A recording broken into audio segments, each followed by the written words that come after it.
Hello, this is Dr. Fitzgerald. In this video, we want to look at a couple of extra examples of factoring using the X method. So that's factoring trinomials using the X method. So let's factor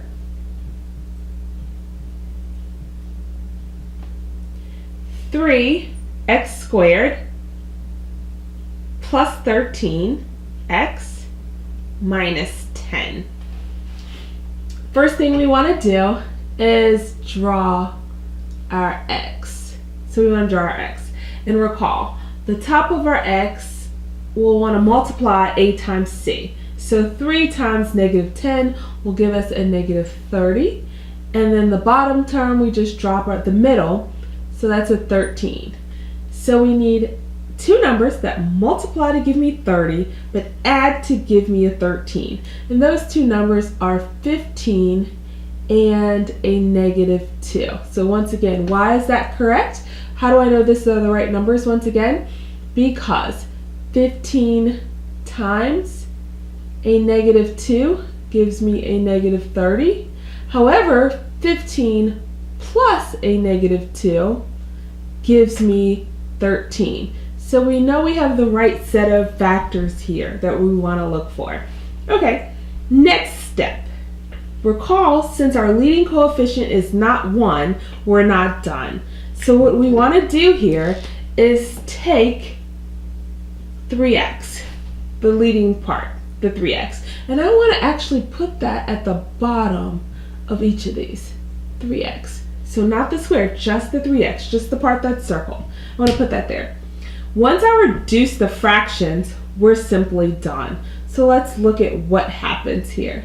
So this fraction's already reduced, so I'm going to leave that alone.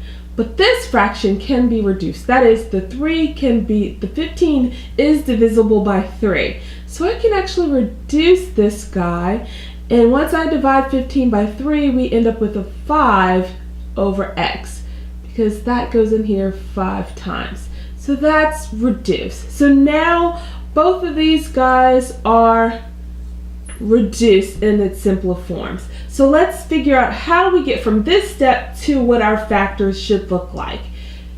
So 5 over x, we simply slide the x over to the front.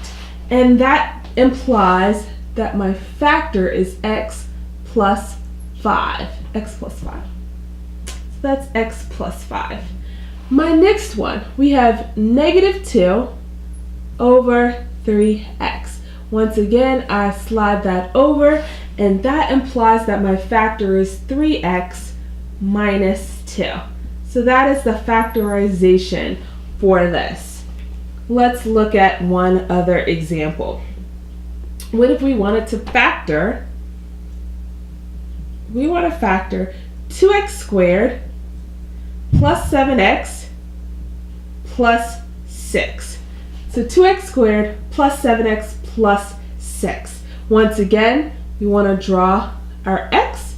In the top of our x, we want 2 times 6, which is 12. And then at the bottom, we have 7. So I need two numbers that multiply to give me 12, but add to give me 7. And our two magical numbers are 4 and 3. Why? Because 4 times 3 gives me 12, but 4 plus 3 gives me a positive 7. So that's our right set of numbers. Now recall, once again, we want to take the leading numbers, the 2 and the variable x, and I want to put that at the bottom, 2x, 2x. And if my fraction is reduced, we know that factor. So since this fraction is reduced, I'm going to go ahead and put him over here. This ends up being 2x plus 3. Recall, we just slide the 2x to the front slot. So 2x plus 3. Now, before moving forward, I need to reduce this fraction. 2 goes into 4 2 times. That is, if I were to reduce this guy, 2 goes into 4 2 times. So this fraction reduces to 2 over x. And now that I have my 2 over x, I know that that factor is simply x plus 2. Recall, we just slide the x to the front slot there. And this is the factorization there. So those are two additional examples of factoring trinomials using the X method.